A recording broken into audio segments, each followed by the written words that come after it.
विद्युत कर्मचारी मोर्चा संगठन उत्तर प्रदेश का 43वां वार्षिकोत्सव महाधिवेशन लखनऊ चारबाग रविंद्रालय में संपन्न हुआ। इस महाअधिवेशन में मुख्य अतिथि के रूप में स्वतंत्र देव सिंह मौजूद रहे। महाअधिवेशन में मौजूद संगठन के पदाधिकारियों ने मंत्री स्वतंत्र देव सिंह का सम्मान भी किया। कार्यकारी अध्यक्ष नवीन कुमार गौतम ने कर्मचारियों की कुछ मांगों को भी मंत्री के आगे ज्ञापन के रूप में दिया और स्वतंत्र देव सिंह ने आश्वासन दिया कि जल्द से जल्द आपकी मांगों को मुख्यमंत्री के पास रखूंगा और आपकी समस्याओं का निस्तारण किया जाएगा। जो मेन तो ये है कि कर्मचारी समस्याओं का समाधान लगभग हो चुका। हमारी समस्या सब ये मान चुके हैं कि हम आदेश कर देंगे, वो आदेश नहीं कर रहे हैं। ये 2 अक्टूबर 2020 को अरविंद कुमार साहब जो चेयरमैन थे, फुल बोर्ड के सामने बात हो गई थी। और कुछ दूसरा है, प्रस्ताव आएगा कि विद्युत सुधार बारे में हम 1995 से लड़ रहे हैं लगातार, और बेहतर विद्युत आपूर्ति जनता को हो, भ्रष्टाचार कम हो, उसके लिए ज़रूरी है बिजली की चोरी पे अंकुश लगे और इलेक्ट्रिफिकेशन 100% हो केरल जैसा। और 100% केरल जैसा इसलिए इस तरह ना हो कि खंभे लगे तो तार नहीं है, तार लगे बिल्कुल मतलब विदाउट इंटरप्शन आप सबको बिजली मिले।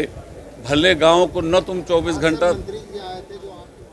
नहीं, उनके बारे में तो मंत्री जी कहते हैं। जब हम है और इधर हम 1-2 साल से थोड़ा बीमार रहे तो ये अपना संघर्ष ही उतना नहीं कर पाए हैं। तो सुधार के प्रति और हमसे बात हो गई। इन्होंने कहा है कि जो आपका समझौता हो चुका है उन समस्याओं का हम समाधान कराएंगे। और चेयरमैन ने भी कल कहा था सुबह कि हमारे स्तर की जो हैं वो हम कर देंगे, ऊपर नहीं करेंगे तो ऊपर के स्तर के हैं इनसे हम करवाएंगे। हाँ, उनको एक तो ग्रेड पे कुछ लोगों को 6600 नहीं मिला है, वो होना चाहिए। और आमेलन का किया था कि लोगों को दूर दूर भेज दिया था, उनका कहा है हम पास बुला लेंगे, उनके गृह जनपदों में बुला लेंगे। ये 2 इंक्रीमेंट जेई और इंजीनियर को 3 दे चुके हैं, वो नहीं दिया है कर्मचारियों को। वो कहा था कि वो फाइनेंशियल कहा था हम व्यवहार निकाल के वो करवा देंगे। और एक पेंशन का मामला था, कोर्ट से जीते थे। सेस यहाँ एक काम करता था जो कोऑपरेटिव था, वो सोसाइटी वो अपने में सम्मिलीकरण हो गया था, उसका हाई कोर्ट से जीता हुआ था। उन्होंने कहा था कि जैसे सुप्रीम कोर्ट में पेशी लगेगी उसको हम। और संविदा कर्मचारी और ऑपरेटर, कंप्यूटर ऑपरेटर, इन लोगों को नियमित करने की तो बात अभी नहीं मानी है, लेकिन कहा था कि इनको जो मानदेय हम देते हैं उसमें अच्छी बढ़ोतरी कर देंगे। एक जब यहाँ SK अग्रवाल साहब डायरेक्टर फाइनेंस थे, आप नाम सुने होंगे, नियामक आयोग के चेयरमैन भी रहे हैं। मेडिकल अलाउंस 200 रुपया है, उस समय था कि 1200 रुपया का नोट फॉर बोर्ड बन के जा रहा था। तो उनकी सहमत ये है कम से कम 1500 रुपया मेडिकल अलाउंस दें, क्योंकि फिसड्डी डॉक्टर जो हैं वो भी 500 रुपये से फीस इस वक्त कम नहीं लेते हैं। जाने दीजिए। और बेरोजगारों के लिए रोजगार 1,60,000 की भर्ती होनी चाहिए, उसमें इनको भी लें। और बाहर के जो लोग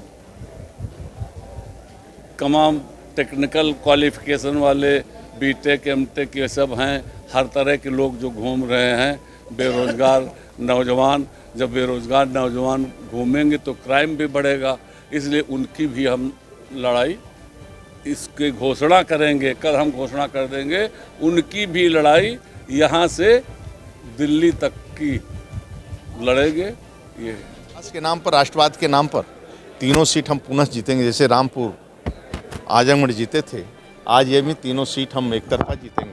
आदरणीय मोदी जी, योगी जी का नेतृत्व है, कार्यकर्ताओं का परिश्रम की पराकाष्ठा है, उसके आधार पर और जनता जनार्दन का आशीर्वाद सर माननीय मोदी जी की, योगी जी के प्रति है। हमें तीनों मिलाकर हम लोग और संगठन के कार्यकर्ताओं के परिश्रम की पार्टी, जिसके आधार पर मैं चुनाव जीता। आदरणीय अवस्थी जी ने आमंत्रित किया था और मैं इस कार्यक्रम में आया था। एक सफल कार्यक्रम है, एक सुंदर कार्यक्रम है और आप सबकी कुछ मांगे हैं।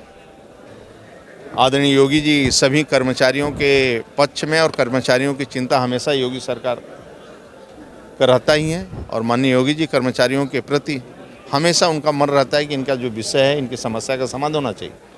मैं विभाग के अधिकारी से मैं बातचीत भी करूंगा और आदरणीय मंत्री जी से भी मैं बातचीत करूंगा। इनकी जो समस्या है, समस्या का समाधान कैसे हो, इस पर हम चर्चा करेंगे। सब लोग जानते हैं क्योंकि संगठन एक ऐसी विधा है, ऐसी शक्ति है जिससे कि बड़ी से बड़ी मंजिल को हम पा सकते हैं। ये लिखा गया है कि संघे शक्ति कलयुगे, कि कलयुग में ही संघ में शक्ति होती है, लेकिन नहीं, आप देखें कि संघ का महत्व इतना प्यार है, मोहब्बत है।